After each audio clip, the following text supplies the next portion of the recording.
आज मैं आप लोगों के बीच समाधि पर कुछ विशेष चर्चा करने के लिए उपस्थित हुआ। समाधि जीवन का एक आवश्यक और अनिवार्य तत्व है, इसलिए कि यदि जीवन में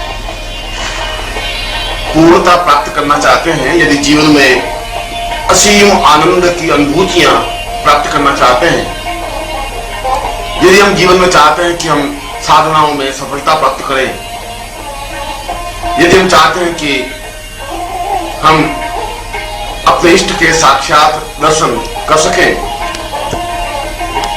तो इसके लिए दो तत्वों की विशेष आवश्यकता होती है। एक तो श्रद्धा, और श्रद्धा का तात्पर्य है जो हृदय से चिंतन अनुभव होता है, वह श्रद्धा है। मनुष्य के शरीर को और मनुष्य के मस्तिष्क को दो संवेग विशेष रूप से संचालित करते हैं। पीड़ा यानी बुद्धि, श्रद्धा यानी भाव पक्ष। और बुद्धि अपने आप में कुतर्क पैदा करती है, पथभ्रष्टता देती है, आदमी को नवीन प्रकार के विचार और ऐसे विचार जो उसको रास्ते से हटा सकते हो निरंतर प्रदान करती रहती है। क्यों हुआ, ये कैसे हुआ, ये उचित नहीं है, ये गलत है, जो कुछ भी हम कुतर्क कर सकते हैं वह सब बुद्धि के माध्यम से ही संभव है। यदि मैं प्रश्न करूं कि ईश्वर होता है, तो ईड़ा तुरंत कहती है कि कहां है, मेरे सामने उपस्थित किया जाए। या ईश्वर का अस्तित्व है भी या नहीं, ईश्वर जैसी कोई चीज नहीं होती है, ये सब बकवास है। ये सब ईड़ा की वजह से, ईड़ा संवेग की वजह से या बुद्धि तत्व की वजह से होता है। और दूसरा संवेग भाव तत्व है या श्रद्धा तत्व है। श्रद्धा का तात्पर्य किसी के प्रति असीम अनुकूलता अनुभव करना, अपने आप को पूर्ण रूप से समर्पित कर देना और उसे पूर्णता के साथ प्राप्त कर लेने की क्रिया को श्रद्धा कहते हैं। और जहां श्रद्धा होगी वहां ईड़ा नहीं हो सकती। दोनों संवेग एक साथ मानव के मस्तिष्क में संचरित नहीं हो सकते, क्योंकि जहां बुद्धि पक्ष धूमिल होगा वहीं श्रद्धा पक्ष उदय होगा। सारा व्यापार, विज्ञान, लेन देन बुद्धि पक्ष के द्वारा संचालित होते हैं, इसलिए बुद्धि को विज्ञान कहा गया है। मगर जहां ज्ञान की परिभाषा है, जहां ज्ञान का चिंतन है, जहां शास्त्रों का चिंतन है, जहां अनुभूतियों का चिंतन है, जहां देवताओं के दर्शन है और जहां अखंड आनंद में अपने आप को लीन कर देने की क्रिया है, वह तो श्रद्धा के द्वारा ही संभव है। और जहां श्रद्धा है वहां ईश्वर दर्शन है, ईश्वर चिंतन है, अनुभूतियां हैं, पूर्णता है, सफलता है और असीम आनंद है। इसलिए यह मानव पर निर्भर है कि वह बुद्धि पक्ष को धीरे धीरे धूमिल करता रहे। यद्यपि उसके जीवन में इन दोनों का सामंजस्य और समन्वय आवश्यक है। दुनियादारी के लिए, व्यापार विनिमय के लिए, घर चलाने के लिए, समाज में अपने आप को एडजस्ट करने के लिए बुद्धि पक्ष की आवश्यकता है। बुद्धि के द्वारा ही विज्ञान में प्रगति हो सकती है। जहां क्यों प्रश्न पैदा होता है वहां पर खोज होती है, शोध होता है और शोध अपने आप में विज्ञान को जन्म देता है। परंतु बुद्धि पक्ष अपने आप में संपूर्ण मानवता नहीं है, उसका एक भाग है, या मैं कहूं कि जीवन का एक छोटा सा भाग है। छोटा सा भाग इसलिए कह रहा हूं कि बुद्धि केवल जीवन को सुख प्रदान कर सकती है, विज्ञान को उत्पन्न कर सकती है। हेलीकॉप्टर बन सकता है, हवाई जहाज बन सकती है, टेलीफोन बन सकता है, सुख सुविधा के साधन बन सकते हैं। मगर सुख सुविधाओं के साधन से आनंद की अनुभूति हो यह आवश्यक नहीं है। मन में तृप्ति सी हो ऐसा जरूरी नहीं है। मन में तृप्ति तो आध्यात्मिक चिंतन से, आध्यात्मिक विचार से ही संभव है। और और यह आध्यात्मिक विचार केवल मात्र श्रद्धा के द्वारा ही संभव हो सकते हैं। इसका तात्पर्य यह हुआ कि यदि मानव के जीवन में एक साथ इड़ा और बुद्धि, या यूं कहूं कि बुद्धि और श्रद्धा का एक साथ समन्वय नहीं हो सकता और दोनों का जीवन में आवश्यकता अनुभव होती है, परंतु जो व्यक्ति अपने जीवन को पूर्णता प्रदान करना चाहते हैं, जो अपने जीवन में श्रेष्ठता प्रदान करना चाहते हैं, जो अपने जीवन में असीम आनंद की अनुभूतियां प्राप्त करना चाहते हैं, उनके लिए यह जरूरी है कि वह इड़ा पक्ष को धीरे धीरे धूमिल करे और अपने श्रद्धा पक्ष को निरंतर अग्रसर करता रहे, बढ़ाता रहे। श्रद्धा पक्ष को बढ़ाने के लिए गुरु, इष्ट देवता, ध्यान, धारणा और वे सारी चिंतन विचार प्रक्रियाएं हैं जिसके माध्यम से हम अपने अंदर उतर सके, प्रवेश कर सके। परंतु प्रश्न तो यहां उठता है कि हम बुद्धि पक्ष को धूमिल कैसे करें, हम किस प्रकार से तर्क को न्यून करें, हम किस प्रकार से विचारों को लगाम दें और बिना उनको रोके श्रद्धा पक्ष नहीं वृद्धि हो सकती, श्रद्धा पक्ष नहीं बढ़ सकता। और इसके लिए आवश्यक और अनिवार्य तत्व है कि हम समाधि के माध्यम से उस बुद्धि पक्ष को धूमिल करें। धूमिल शब्द मैं इसलिए प्रयोग कर रहा हूं कि जहां बुद्धि पक्ष अपने आप में पीछे की ओर खड़ा होगा, वही श्रद्धा पक्ष आगे की ओर अग्रसर होगा।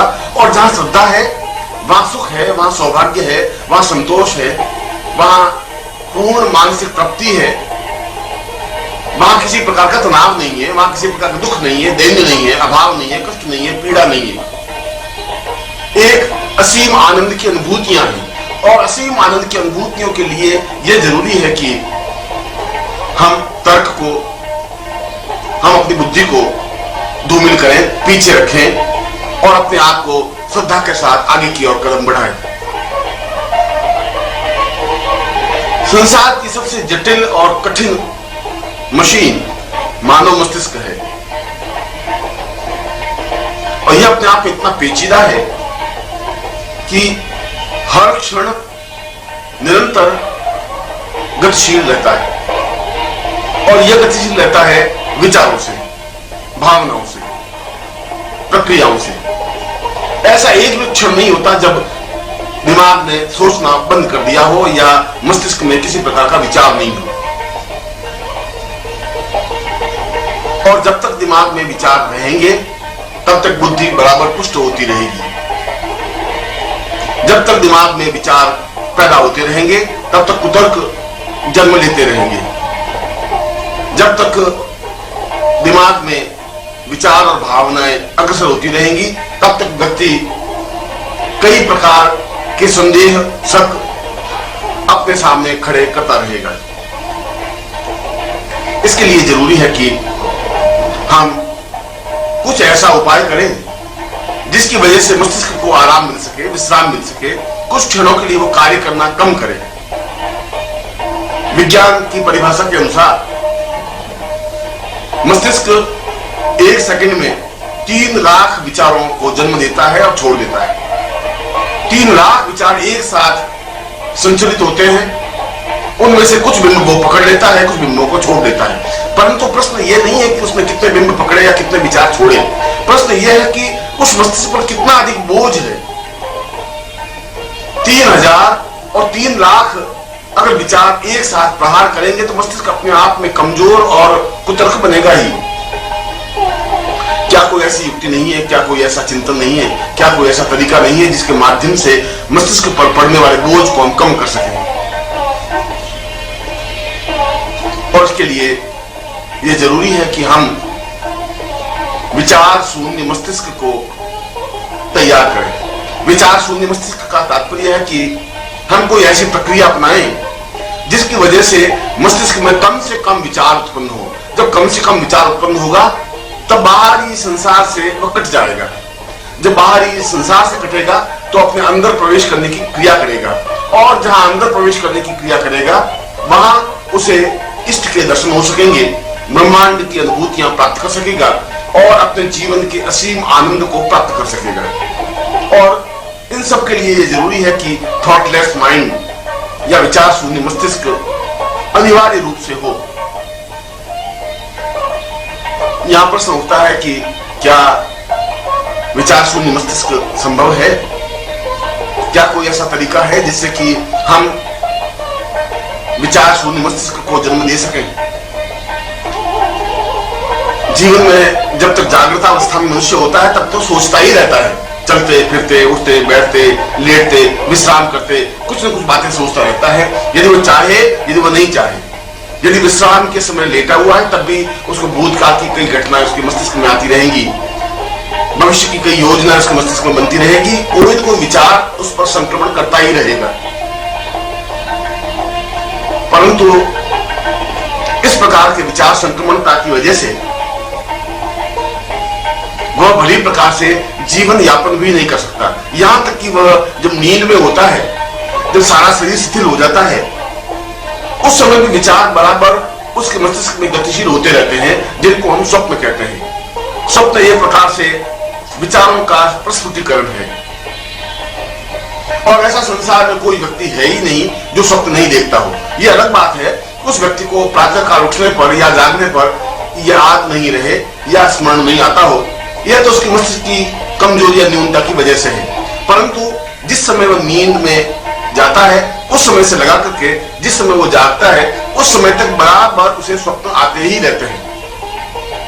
और इस बात का यह स्पष्टीकरण है कि मनुष्य जागते हुए भी और नींद लेते हुए भी बराबर विचारों से आक्रांत रहता है, जिसको हमने बुद्धि पक्ष कहा है, जिसको हमने विचार कहा है, जिसको हमने भावनाएं कहा है।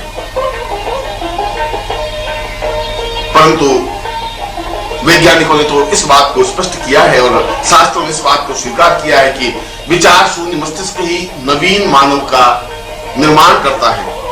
एक अगर हमें नवीन मनुष्य की उत्पत्ति करनी है, अगर हमें नवीन मनुष्य को इस पृथ्वी पर उतारना है, तो यह जरूरी है कि हम विचार शून्य मस्तिष्क बनाएं, अपने मस्तिष्क को विश्राम दें, हम उस पर कम से कम बोझ डालें। एक सेकंड में 3 लाख जो विचार संक्रमण करते हैं उसकी अपेक्षा 1 लाख विचारों को आने दें, फिर 50,000 विचारों को आने दें, फिर 1,000 विचारों को आने दें, और धीरे धीरे न्यून करते करते ऐसी स्टेज पर, ऐसी स्थिति पर आ जाए कि मस्तिष्क में किसी प्रकार का कोई विचार नहीं हो, कोई भावना नहीं हो, कोई तरंग नहीं हो, कोई लहर नहीं हो। और ऐसा नहीं होने पर मस्तिष्क विचार शून्य सा बनेगा। यह विचार शून्य मस्तिष्क अपने आप में महापुरुष की संज्ञा है, श्रेष्ठता की संज्ञा है। हम उसे विचार शून्य मस्तिष्क कहें या समाधि अवस्था कहें, दोनों एक ही है। इसका मतलब यह हुआ कि जीवन में समाधि अवस्था को प्राप्त करना अनिवार्य है, आवश्यक है। यदि मनुष्य कुछ करना चाहता है, यदि मनुष्य अपने जीवन में आगे बढ़ना चाहता है, यदि मनुष्य अपने जीवन में पूर्णता प्राप्त करना चाहता है, तो यह जरूरी है कि मस्तिष्क पर पूर्ण रूप से नियंत्रण हो। और मस्तिष्क पर पूर्ण रूप से नियंत्रण के लिए जरूरी है कि वह थॉटलेस माइंड बनाए। परंतु यह उसके बस की बात नहीं है, यह उसके चिंतन की स्पष्टता नहीं है, उसको यह क्रिया मालूम नहीं है कि हम किस प्रकार से थॉटलेस माइंड बनाएं या विचार शून्य मस्तिष्क किस प्रकार से निर्मित करें। और जब तक विचार शून्य मस्तिष्क नहीं बनेगा तब तक हम एक सामान्य मनुष्य की तरह जीवन यापन करते रहेंगे। सामान्य मनुष्य होना तो एक अलग प्रक्रिया है, परंतु श्रेष्ठ पुरुष बनना, अद्वितीय पुरुष बनना, पुरुषोत्तम बनना, महापुरुष बनना, यह जीवन का एक विशेष लक्ष्य है, हमारे जीवन का आदर्श है। हम जीवन की पूर्णता इसी तरीके से प्राप्त कर सकते हैं। इसलिए मैंने अभी एक शब्द आपके सामने स्पष्ट किया कि हमें एक नवीन मानव को जन्म देना है, एक ऐसे मानव को जन्म देना है जो अपने मस्तिष्क पर नियंत्रण प्राप्त कर सके। और जिस दिन मानव का मस्तिष्क पर नियंत्रण प्राप्त हो जाएगा उस समय क्रोध की कोई अवस्था नहीं होगी, उस समय भय नहीं होगा, उस समय एक दूसरे के प्रति प्रतिशोध नहीं होगा, उस समय युद्ध नहीं होंगे, उस समय एक देश दूसरे देश से लड़ नहीं सकेंगे, उस समय कष्ट और पीड़ा नहीं होगी, पड़ोसियों की लड़ाई झगड़े नहीं होंगे, मारपीट नहीं होंगे, और किसी प्रकार का भय और आतंक का साम्राज्य इस पृथ्वी पर नहीं रहेगा। और नहीं रहेगा तो ऐसा विश्व अपने आप में अद्वितीय विश्व बन सकेगा। यदि हम अद्वितीय विश्व की कल्पना करते हैं, शांति और सुख की कल्पना करते हैं, तो इसके लिए जरूरी है कि हम ऐसा व्यक्ति पैदा करें, ऐसा व्यक्ति तैयार करें जो अपने आप में अपने मस्तिष्क पर नियंत्रण प्राप्त कर सकता हो, अपने आप में विचार शून्य मस्तिष्क की नियंता बन सकता हो। और जहां विचार शून्य मस्तिष्क है वहां जीवन की पूर्णता है, वहां जीवन की श्रेष्ठता है। अब यहां प्रश्न स्पष्ट रूप से यह सामने आता है कि क्या ऐसी कोई विधि, क्या ऐसी कोई क्रिया है जिसके माध्यम से हम थॉटलेस माइंड बना सकें, विचार शून्य मस्तिष्क बना सकें? क्या कोई ऐसी प्रक्रिया है जिसके माध्यम से हम धीरे धीरे विचारों की श्रृंखला को कम कर सकें? क्या कोई ऐसा तरीका है जिसके माध्यम से हम जितने विचार चाहे मस्तिष्क में आने दें और नहीं आने दें? क्या बिना स्वप्न के हम नींद ले सकें? क्या हम पूर्ण आनंद की अनुभूतियां कर सकें? इसका उत्तर विज्ञान के पास नहीं है, इसका उत्तर अणुबम बनाने वालों के पास नहीं है, पिस्तौल राइफल बनाने वालों के पास नहीं है, परमाणु विशेषज्ञों के पास इसका उत्तर नहीं है, युद्ध के लिए जो आमादा है उसके लिए और उनके पास इसका उत्तर नहीं है, और जो निरंतर विज्ञान में प्रगति कर रहे हैं उनके पास भी इसका उत्तर नहीं है। इनका उत्तर तो शास्त्रों में है, इसका उत्तर तो उपनिषदों में है, वेदों में है, पुराणों में है। यदि हम सही प्रकार से शास्त्रों का चिंतन कर सके, शास्त्रों का मंथन कर सके, यदि हम उसे निचोड़ सके, उपनिषदों को बड़े प्रकार से अध्ययन कर सके, तो उसमें इस प्रकार की क्रिया है जिसके माध्यम से हम एक श्रेष्ठ मानव का निर्माण कर सकते हैं। यहां मैंने श्रेष्ठ मानव की उत्पत्ति नहीं कहा है, श्रेष्ठ मानव का निर्माण कहा है। और श्रेष्ठ मानव का निर्माण का तात्पर्य यह है कि मानव ने जैसा भी जन्म लिया हो, जिस प्रकार से भी जन्म लिया हो, जहां भी जन्म लिया हो, यह अपने आप में कोई बहुत बड़ी बात नहीं है, मगर उस मानव को अपने सामने लेकर हम कुछ ऐसी प्रक्रिया उसके साथ संपन्न करें जिसकी वजह से वह सही प्रकार से अति मानव बन सके, श्रेष्ठ मानव बन सके, अद्वितीय मानव बन सके।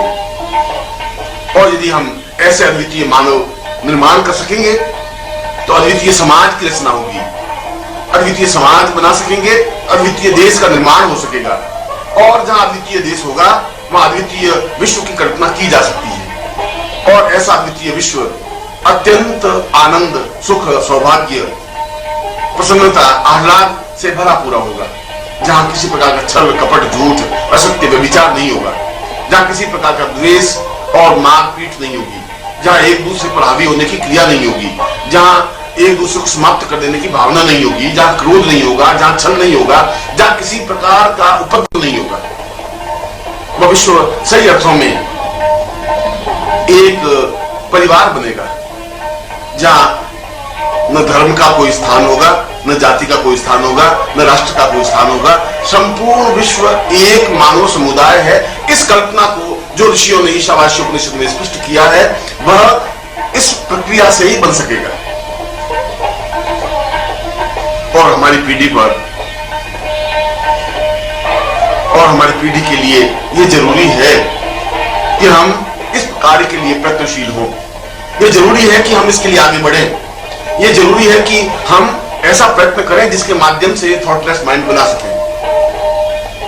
और इस विचार शून्य मस्तिष्क या थॉटलेस माइंड को ही शास्त्रों ने, उपनिषदों में समाधि कहा गया है। समाधि का तात्पर्य है बाहरी समाज से, बाहरी शोरगुल से कट करके अपने अंदर उतरने की प्रक्रिया, अंदर जाने की प्रक्रिया, पूर्ण रूप से अंदर पहुंचने की प्रक्रिया, अंदर के ब्रह्मांड को परिपार्श्व में देखने की प्रक्रिया।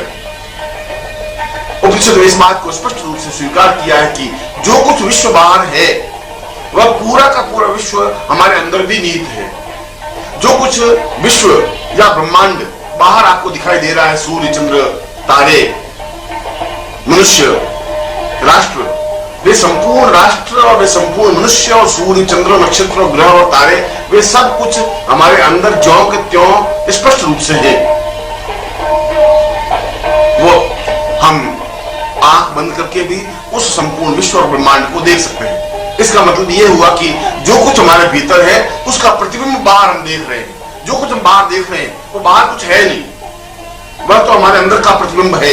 हमारे अंदर जो कुछ ब्रह्मांड है उस ब्रह्मांड को हम बाहर देख पाते हैं। हमारे अंदर जो सूर्य, चंद्र और तारे उदित होते हैं, उनका एक छायांकन जब बाहर आंखों के माध्यम से होता है तब हम देख पाते हैं। बाहर न सूर्य है, न चंद्रमा है, न तारे हैं, न नक्षत्र है, न ग्रह है, न पृथ्वी है और न राष्ट्र है।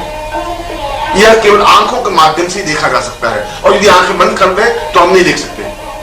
इसका मतलब हुआ कि आंखों के माध्यम से कोई चीज बाहर निकलती है जिसको हम देख पाते हैं।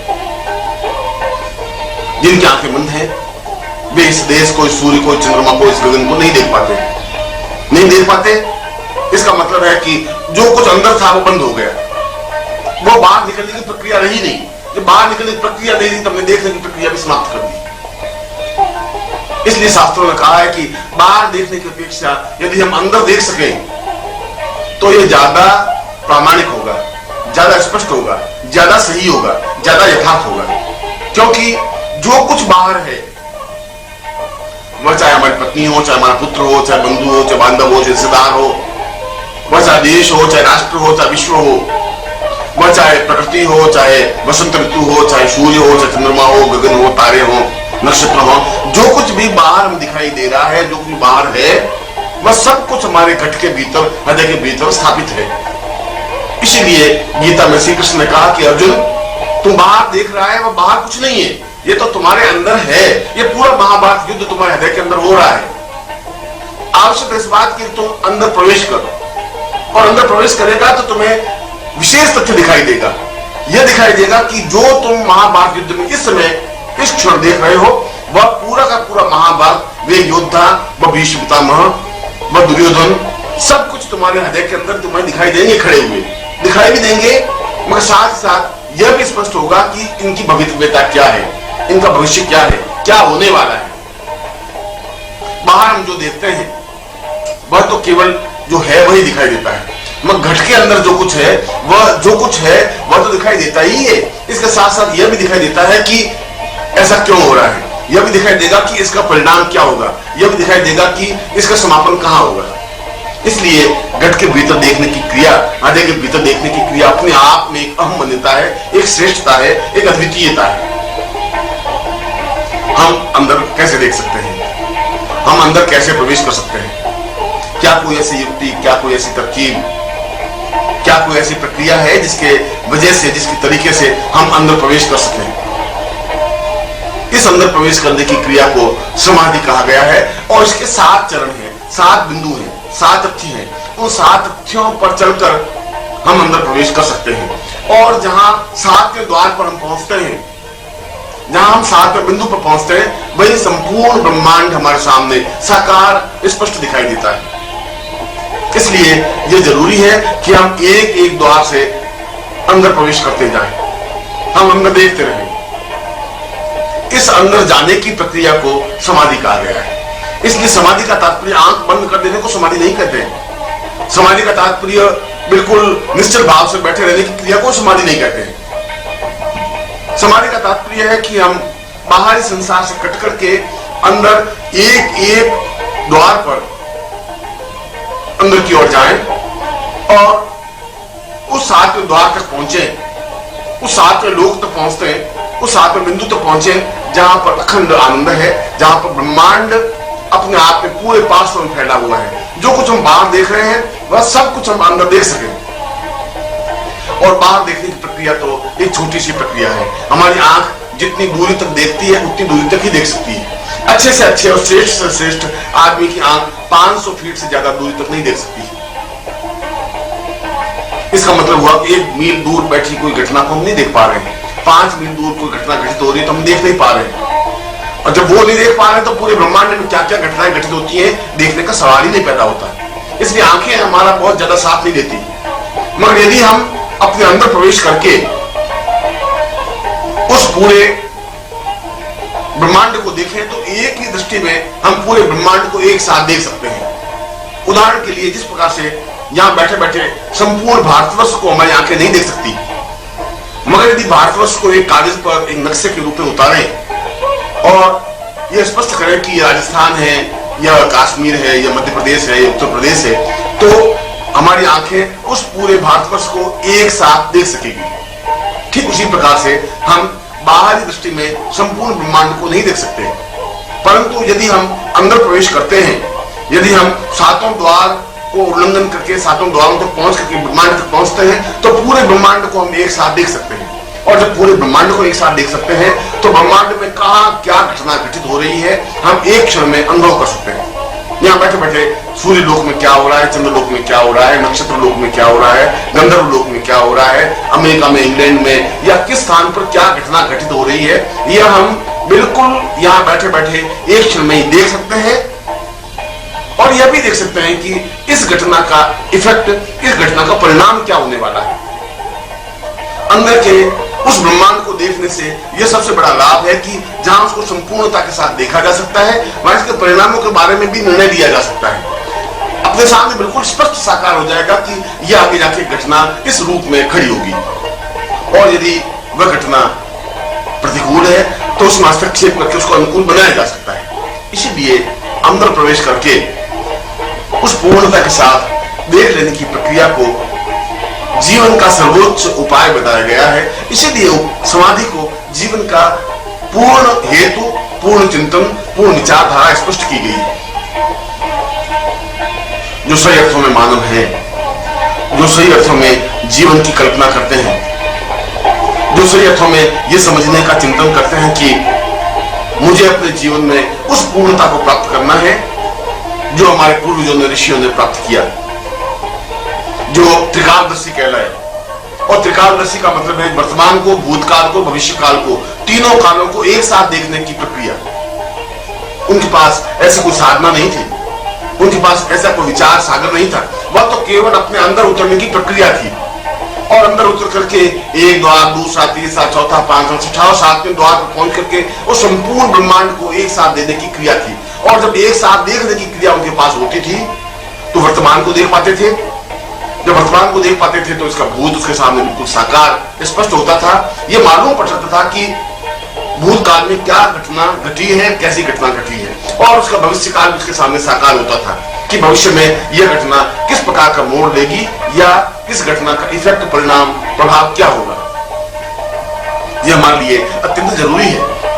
वर्तमान जीवन के दुखों को समझने के लिए जरूरी है कि हम अपने पिछले जीवन को देखें, पिछले जीवन को अनुभव करें कि क्या तरीके हैं, कौन से कारण हैं जिसकी वजह से हम जीवन में दुख और परेशानियां भोग रहे हैं। हजारों रुपए खर्च करने के बाद भी स्वस्थ नहीं हो पा रहे हैं, परिश्रम करने के बाद भी संपन्न नहीं हो पा रहे हैं। जीवन में अभाव है, पीड़ा है, बाधा है, कष्ट है, चिंता है, तनाव है, सब कुछ होते हुए भी जीवन में जो आनंद नहीं है, इसका हेतु, इसका कारण क्या है। हम किसी वृक्ष को या वृक्ष के पत्तियों को क्यों सूख रही है, डालियां क्यों सूख रही है, इसको समझने के लिए यह जरूरी है कि हम जड़ तक पहुंचे। कहीं ऐसा तो नहीं है कि जड़ में दीमक लग गई हो और जड़ कट रही हो, ऐसा तो नहीं है कि जड़ सूख रही हो, ऐसा तो नहीं है कि जड़ में किसी प्रकार का रोग पैदा हो गया हो। जड़ तक पहुंचेंगे तो हम उन वृक्ष की शाखाओं को और वृक्ष को देख पाएंगे। इसीलिए इस वर्तमान जीवन को समझने के लिए हमारा गत जीवन और पूर्व जीवन भी समझना जरूरी हो जाता है, और यह समाधि के द्वारा ही संभव है। अब मैं समाधि के उन सातों बिंदुओं को आपके सामने स्पष्ट कर रहा हूं। समाधि के इन सातों बिंदुओं को मैं स्पष्ट कर रहा हूं, जिसके माध्यम से हम थॉट बेस्ड माइंड या विचार शून्य मस्तिष्क या ब्रह्मांड दर्शन प्रक्रिया को स्पष्ट कर सकेंगे। इसके लिए पहला द्वार पूरक प्रक्रिया है। पूरक का मतलब है कि हम अंदर पहुंचने के लिए हमारे पास श्वास के अलावा और कोई रास्ता नहीं है। श्वास के माध्यम से ही हम अंदर पहुंच सकते हैं। बिना वायु के, बिना श्वास के हम जीवित रहने की कल्पना नहीं कर सकते। पूरक का तात्पर्य है हम अंदर वायु के साथ प्रवेश करें, क्योंकि वायु या प्राणवायु या श्वास प्रक्रिया सीधे हृदय स्थल पर और हृदय स्थल से होता हुआ नाभि स्थल पर पहुंचकर उसको हस्तक्षेप करता है, उसको प्रहार करता है। पूर्ण का तात्पर्य है कि हम पूर्ण रूप से सांस को अंदर लेने की क्रिया संपन्न करें। ये सामान्य मनुष्य को सांस लेने की क्रिया का ज्ञान नहीं है। वह उथली सांस लेता है, वह जो सांस लेता है वह केवल गले तक ही जा पाती है, श्वास लेने की प्रक्रिया का तात्पर्य है कि जो हम श्वास ले वह नाभि स्थल तक पहुंचे, नाभि स्पंदित हो। यदि आपने 2 महीने के बच्चे को नींद में सोते हुए देखा हो तो आपको लगेगा कि जो सांस ले रहा है तो नाभि उसकी बराबर स्पंदित होती रहती है, धड़कती रहती है। परंतु मनुष्य यदि नींद लेता है तो नाभि पर कोई स्पंदन नहीं होता। इसका तात्पर्य यह हुआ कि उसको श्वास लेने की क्रिया का ज्ञान ही नहीं है, या जो श्वास लेता है वह उथला है, छिचला है, कम है, वह केवल गले तक ही श्वास जा पाता है। इसलिए पूरक का तात्पर्य है कि हम जोरों से सांस लें, गहराई के सांस लें। हमारे कंठ से लगा करके नाभि तक सैकड़ों प्रकार का मल और जाले जमे हुए हैं। सैकड़ों प्रकार का कफ, थूक जमा होने की वजह से उसको भेद करके श्वास अंदर नहीं जा पाता, मगर वह कफ और वो जो जाले जमे हुए हैं उनको वायु के माध्यम से ही, प्रहार के माध्यम से ही दूर कर सकेंगे और धीरे धीरे श्वास अंदर जाने की प्रक्रिया करेगा। इसलिए पूरक का तात्पर्य है कि जोरों से सांस लेना या गहरी सांस लेना। इस गहरी सांस लेने की क्रिया के लिए भी ये जरूरी है कि पहले बाएं नथुने से सांस ले, फिर दाएं नथुने से सांस ले, फिर वापस बाएं नथुने से सांस ले, फिर वापस दाएं नथुने से सांस ले। इसलिए कि इन दोनों श्वास लेने की प्रक्रियाओं का अंदर प्रयोग अलग अलग रूप में है। जब बाएं नथुने से सांस लेते हैं तो पूरी हमारी भाव तंत्री जागृत होती है, चेतना तंत्री जागृत होती है। और जब दाहिने नथुने से सांस लेते हैं तो अंदर जितना भी हमारा द्वार है वह खुलने की प्रक्रिया प्रारंभ होती है। इसलिए दोनों नथुनों से बारी बारी से सांस लेने से बारी बारी से भाव संचलित होते हैं। यह जीवन की एक विशेष प्रक्रिया है, यह जीवन की श्रेष्ठ प्रक्रिया है। हम पहले दाहिने नथुने को अपनी उंगली से दबा लें और बाएं नथुने से बहुत जोरों से सांस लें।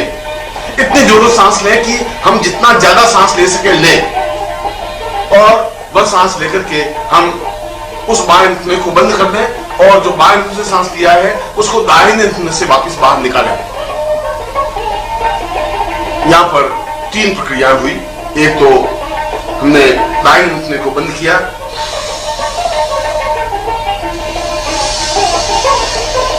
ये हमने बाएं नथुने से सांस लिया और बाएं नथुने से ही श्वास को वापस बाहर निकाला। दूसरी बार में बाएं नथुना हम अंगूठे से बंद करेंगे और दाहिने नथुने से सांस लेंगे और दाहिने नथुने से ही श्वास को बाहर निकालेंगे। बस श्वास बहुत गहराई के साथ लेंगे।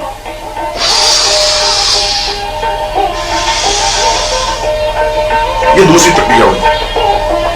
और तीसरी प्रक्रिया में बाएं नथुने से सांस लेंगे और दाहिने नथुने से निकालेंगे।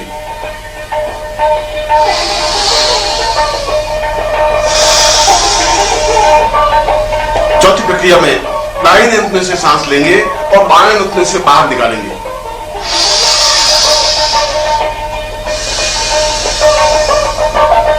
और पांचवी प्रक्रिया में दोनों नथुनों से एक साथ सांस लेंगे और एक साथ सांस बाहर निकालेंगे।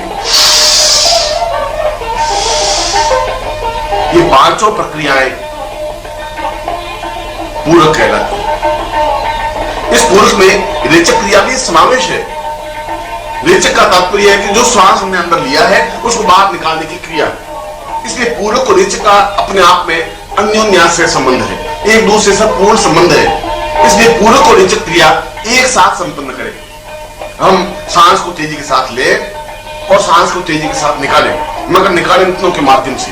इस नथुने से सांस लें तो दाहिने नथुने से सांस निकालें, दाहिने नथुने से श्वास लें तो बाएं नथुने से श्वास को बाहर निकालें, और फिर दोनों नथुनों से श्वास लें और दोनों नथुनों से श्वास को बाहर निकालें।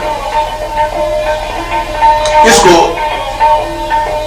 योग प्रक्रिया में पूरक और रेचक शब्द से विभूषित किया गया है। यह श्वास लेने की क्रिया को पूरक कहा गया है और श्वास को निकालने की क्रिया को रेचक कहा गया है। मगर इसके साथ दूसरा द्वार है कुंभक प्रक्रिया।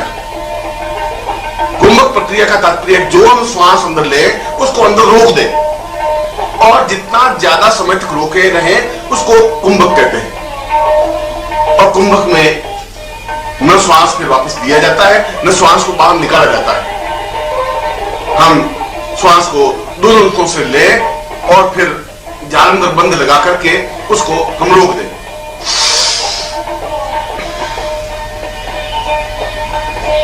अंदर बंद का तात्पर्य है इस हिचकी को इस गले की ठुड्डी पर रोक दे।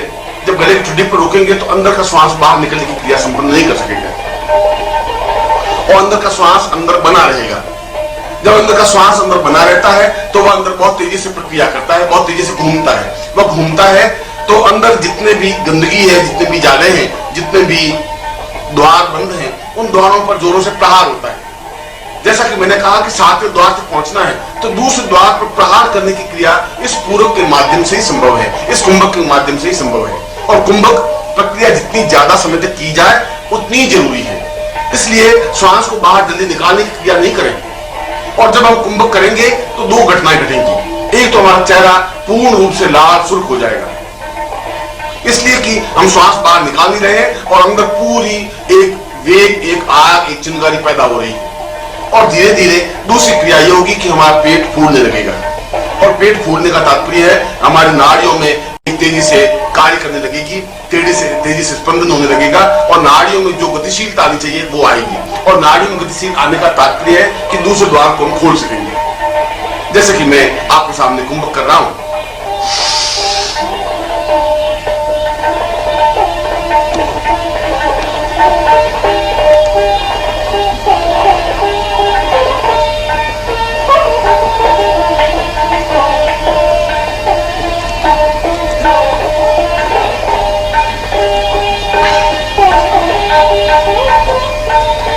आपने देखा होगा कि इस प्रक्रिया में पूरा चेहरा लालिमा की ओर, पूरा खून चेहरे की ओर आने लग जाता है। ऐसा लग जाता है कि चेहरा लाल होने लगा है। लाल होने का तात्पर्य है कि हमारी सारी शरीर की नाड़ियां कार्य करने लग जाती हैं और वे कार्य करने की साथ साथ अंदर जो कुंभक होता है, अंदर जो श्वास होता है, वह अपने आप में फैलता है क्योंकि अंदर जठराग्नि है। उस अग्नि का उस वायु से जब संबंध स्थापन होता है तो वायु और फैलती है और वह फैल करके पेट को फुला देती है। और पेट को फुलाने का तात्पर्य है अंदर जितने भी रोग हैं वह समाप्त होने की प्रक्रिया। पेट को फुलाने का तात्पर्य है अंदर नाड़ियों में जो गतिशीलता नहीं है वह गतिशील होने की प्रक्रिया।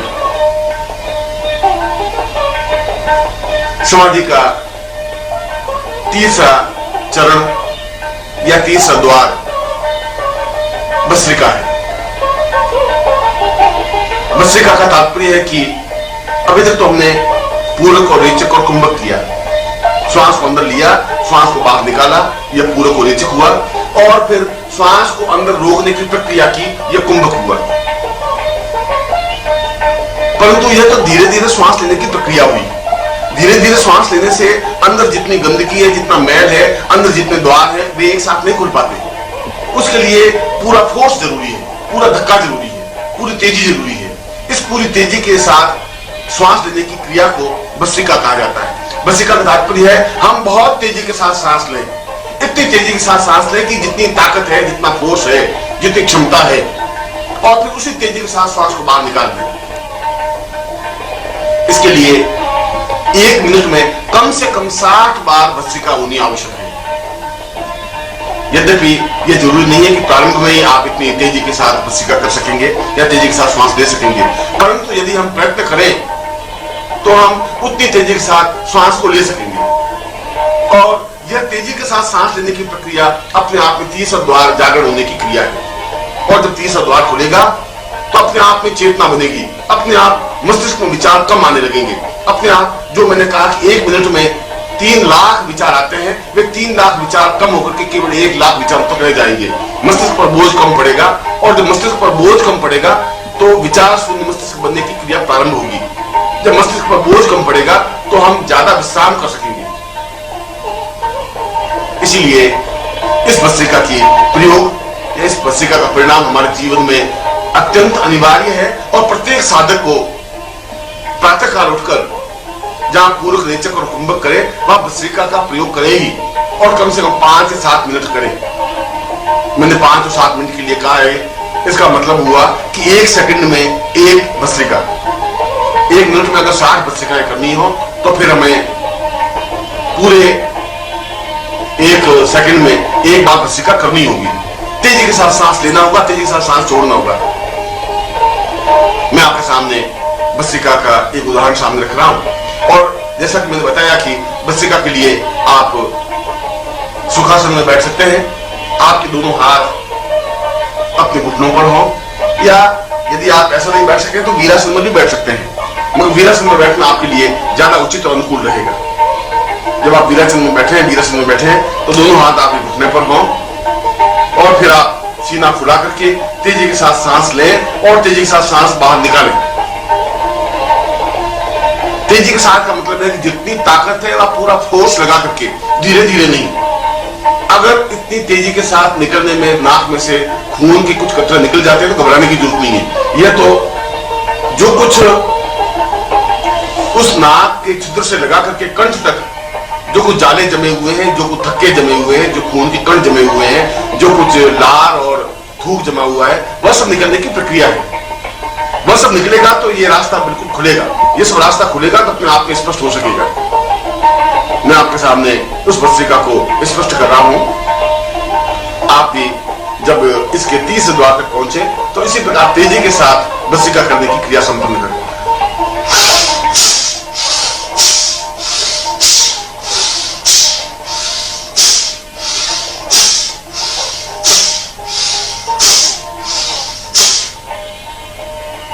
हम देखा होगा कि यह निरंतर आवाज होने की प्रक्रिया होनी चाहिए। आवाज का तात्पर्य है कि वह प्राणों के साथ में तेजी के साथ सांस बाहर निकलता है।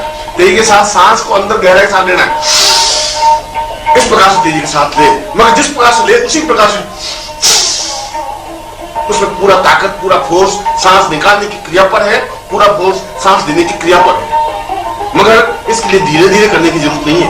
प्रारंभ में धीरे धीरे अभ्यास करना होगा। प्रारंभ में ऐसा हो सकता है, मगर जब आपका अभ्यास हो जाए तब आप उस प्रक्रिया के करें जहां 1 मिनट में 7 बार भस्त्रिका होती है।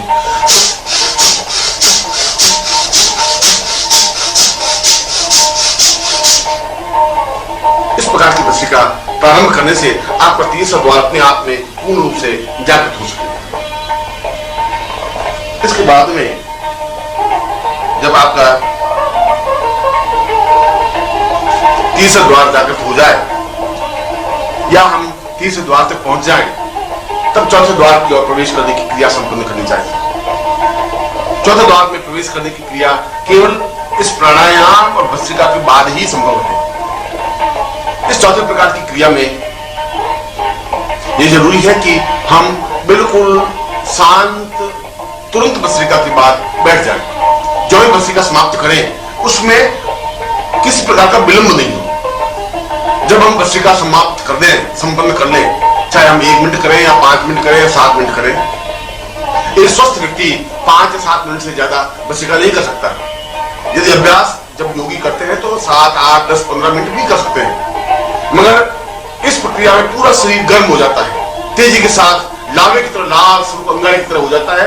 शरीर की सारी नाड़ियां अपने आप में गतिशील हो जाती हैं। मस्तिष्क में खून का प्रवाह तेजी के साथ होने लग जाता है और सारा शरीर अपने आप में हल्का हो जाता है। और ठीक जो भस्त्रिका समाप्त की उसके बाद सुखासन में बैठ करके, जिस प्रकार से मैं बैठा हूं उसी प्रकार से बैठ करके पूर्ण रूप से शांत हो जाए। ऐसा लगे कि जैसे किसी प्रकार की शरीर में हलचल नहीं हो, शरीर में किसी प्रकार का उद्वेग नहीं हो, आंदोलन नहीं। भस्त्रिका समाप्त करते ही आंख मूंद करके 5 मिनट तक बिल्कुल निश्चल निष्कंप भाव से बैठे रहने की क्रिया को यह चौथे द्वार की जागरण अवस्था कहा जाता है, जिसको ध्यान कहा गया है।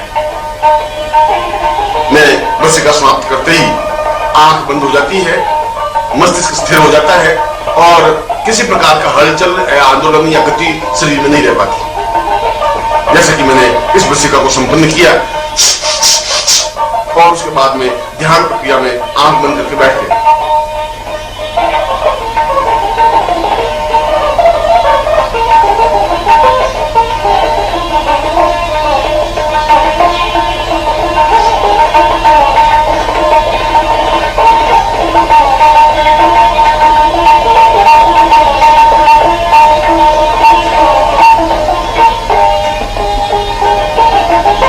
ये चौथे द्वार के जागरण के लिए इस ध्यान की अत्यंत अनिवार्यता है और ये ध्यान प्रक्रिया कम से कम 5 मिनट तो होनी ही चाहिए।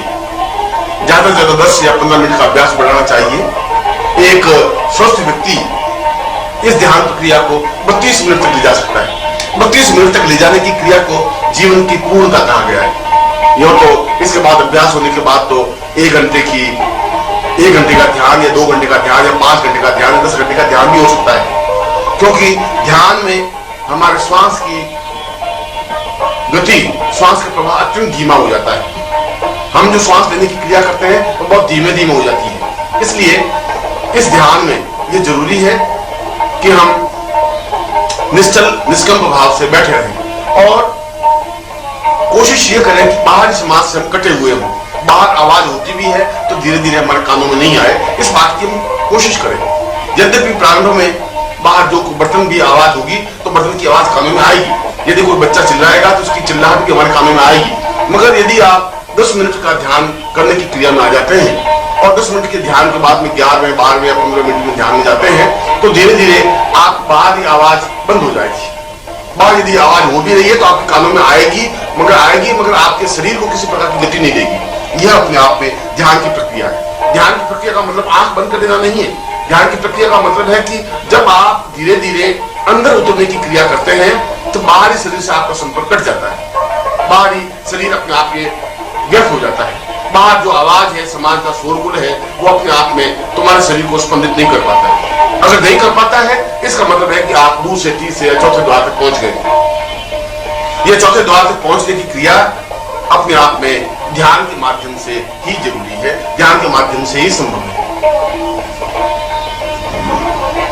ध्यान प्रक्रिया से कई लाभ हैं। एक तो यह विचार शून्य मस्तिष्क तेजी के साथ अग्रसर करता है। बहुत तेजी के साथ हम विचार शून्य मस्तिष्क बना सकते हैं। जो 1 मिनट में 3 लाख विचार आपके मस्तिष्क में आते थे, जब आप ध्यान प्रक्रिया में आते हैं तो केवल 3000 विचार रह जाते हैं। इसका मतलब है कि हमने 100 गुना ज्यादा कम कर दिया है। उस मस्तिष्क को ज्यादा हमने विश्राम किया, मस्तिष्क ज्यादा स्थिर हुआ और फिर हम अंदर जाने की प्रक्रिया जब प्रारंभ करते हैं तो अपने आप में विचित्र और अलौकिक दृश्य हमें दिखाई देने लग जाते हैं। ऐसा लगता है कि ध्यान में हमें लगेगा कि हिमालय पहाड़ है और कंदराएं हैं, गुफाएं हैं, आप उसमें बैठे हैं और समाधि में रत हैं। आप ऐसा भी देख सकें कि आप तालाब पे नहा रहे हैं, या उस ध्यान में ऐसा भी देख सकते हैं कि आप किसी की चक्कू मार के हत्या कर रहे हैं, या आप लूट मार कर रहे हैं, या झूठ बोल रहे हैं, या व्यापार कर रहे हैं। जो कुछ भी आप दृश्य देख रहे हैं वे आपके गत जीवन के दृश्य हैं। इसका मतलब है कि आप पूर्व जीवन में कहां थे और किस प्रकार के थे, यह सब अनुभूतियां चौथे द्वार के प्रवेश के बाद में स्पष्ट हो जाती हैं। चौथे द्वार में जब प्रवेश करते हैं, जब ध्यान प्रक्रिया में जाते हैं तो हमें मालूम पड़ जाता है कि हम पूर्व जीवन में कहां थे, किस प्रकार के थे। और यदि हम और गहराई में जाते हैं तो हमें यह मालूम पड़ जाएगा कि हम किस शहर में हमारा पूर्व जीवन था। हम पूर्व जीवन में व्यापारी थे या नौकरी पेशा थे, या साधु थे या सन्यासी थे, या योगी थे या दुष्ट थे या भले आदमी थे, और हमारी मृत्यु किस प्रकार से हुई, क्यों हुई, कहां हुई, कब हुई। ये सारी पूर्व जीवन को देखने की क्रिया चौथे उस द्वार को दस्तक देने से, चौथे द्वार को खोलने से अपने आप में स्पष्ट हो जाती है।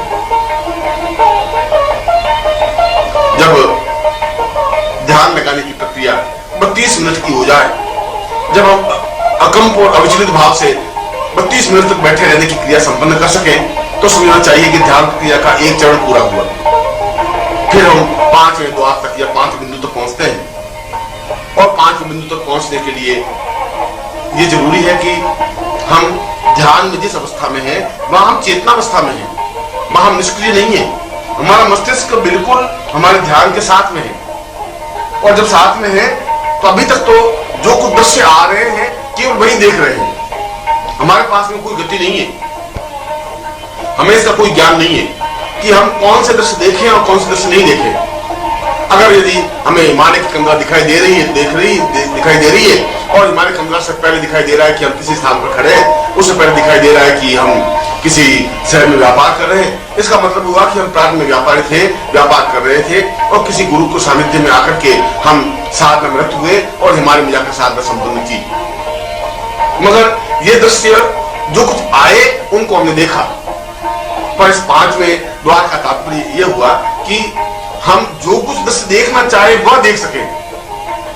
हम देखना चाहें कि हम किस शहर में थे तो उस शहर को हम स्पष्टता से जान सकते हैं। हम देखना चाहें कि हम प्रारंभ में जन्म कहाँ लिया, माँ कैसी थी, पिता कैसे थे, भाई बंधु स्वजन संबंधी कैसे थे, प्रारंभ में हमारा जीवन कैसा व्यतीत हुआ, यानी हम जो दृश्य देखना चाहें वह देख सके।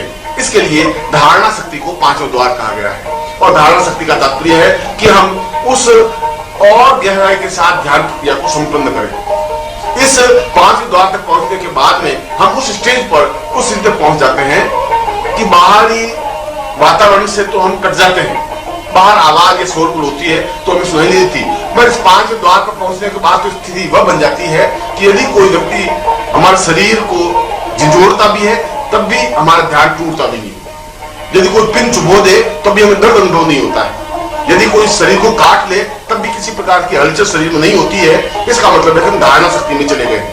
धारणा शक्ति का तात्पर्य है हम बहुत गहराई के साथ पांचवें द्वार तक पहुंचे, और ये पांचवें द्वार तक पहुंचने की क्रिया धीरे धीरे ध्यान अवस्था के माध्यम से संभव है। हम ज्यों ज्यों ध्यान करते रहेंगे, ज्यों ज्यों अंदर उतरते जाएंगे, त्यों हम आगे बढ़ते जाएंगे, और जब ध्यान 32 मिनट का हुआ, इसके आगे हम ध्यान अवस्था में पहुंचे तो धारणा शक्ति की क्रिया प्रारंभ हो जाएगी। और जब धारणा शक्ति की क्रिया प्रारंभ होगी तो हमारा चिंतन बनेगा कि हम ब्रह्मांड में जो कुछ देखना चाहें देख सकेंगे, वर्तमान को जो देखना चाहें वह देख सकेंगे। हम वर्तमान में अमेरिका इंग्लैंड में क्या हो रहा है उसको देख सकते हैं। और इसके बाद छठा सूत्र है पूर्ण रूप से चिंतन, या पूर्ण रूप से चिंतन अपने इष्ट के प्रति पूर्ण समर्पण भाव है। हम इस लोक से अन्य लोकों में प्रवेश करने की क्रिया संपन्न कर सकते हैं। सूर्य लोक, चंद्र लोक, नक्षत्र लोक, ग्रह लोक, और यहीं पर आपको पूर्ण रूप से गुरु का सानिध्यता प्राप्त होती है। यहीं पर आपको गुरु स्पष्ट रूप से, जो गुरु अपने आप में पूर्ण चैतन्य है, जो गुरु अपने आप में निर्विकार है, निर्विकल्प है, जिस गुरु को हमने ज्ञान का एक अथाह समुद्र कहा है, वहां छठे द्वार पर आपको मिलेगा। वह गुरु नहीं जो सांसारिक है, वह गुरु जो ज्ञान चेतना है, जो दीप है, जो एक दीप शिखा है, जो ज्ञान का एक अखंड प्रवाह है। उस ज्ञान का अखंड प्रवाह को जब हम सामीप्यता अनुभव करते हैं, उसी गहराई में जाते हुए, तो समस्त शास्त्र वेद पुराण अपने आप हमारे जीवन में कंठस्थ हो जाते हैं, अपने आप हमारे सामने साकार हो जाते हैं। हमें किसी प्रकार का ज्ञान और चिंतन लेने की क्रिया नहीं करनी पड़ती। ये अपने आप में एक अद्वितीय स्थिति है कि सारा वेद पुराण उपनिषद अपने आप हमारे सामने साकार हो जाते हैं। वशिष्ठ विश्वामित्र अपने आप में स्पष्ट रूप से दिखाई देने लग जाते हैं। हम एक प्रकार से देखने की क्रिया संपन्न कर लेते हैं। छठे द्वार पर दस्तक देने से ही हम सिद्धाश्रम में प्रवेश कर पाते हैं, या सिद्धाश्रम को अपनी आंखों से देख पाते हैं, या इस शरीर से सिद्धाश्रम तक पहुंच सकते हैं। और सातवें द्वार को समाधि कहा गया है। समाधि का तात्पर्य है अखंड निर्विकल्प लीनता, अपने स्व को ईश्वर में पूर्ण रूप से विसर्जित कर देना, अपने आप को पूर्ण ब्रह्म बना देना, अपने आप को पूर्ण ब्रह्म में लीन कर देना, या जहां कहा अहम ब्रह्मास्मि, उस अहम ब्रह्मास्मि की क्रिया को यह सातवें द्वार कहा गया है। इसीलिए यह पहले द्वार से लगा करके सातवें द्वार तक की क्रिया को समाधि अवस्था कहा गया है।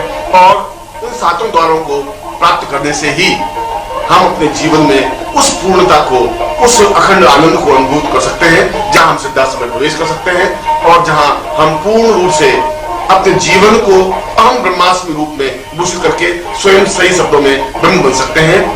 मैं आपको आशीर्वाद देता हूं कि आप इन सातों द्वारों के माध्यम से पूर्ण समाधि अवस्था में पहुंच सके और ब्रह्म बन सके, ऐसा ही आपको आशीर्वाद देता हूं।